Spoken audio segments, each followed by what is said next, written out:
I just finished installing the Heng's Vortex 2 fan. Did an upgrade from our old fan.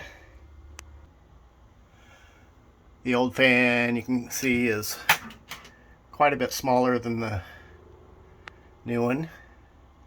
Didn't put out nearly as much air.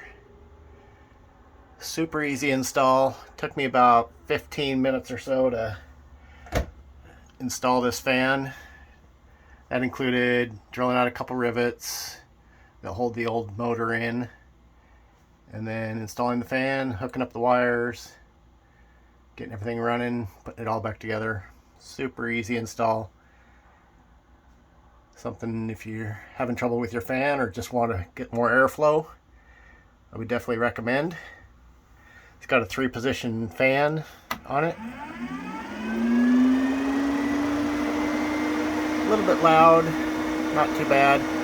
Probably wouldn't run it on high all the time, probably more low or medium. Low's fairly quiet, still has plenty of air flowing through it. You can see that it has plenty of suction. That's on low. I don't think our other fan could have done that on high or anything. So definitely an easy install, something you should try.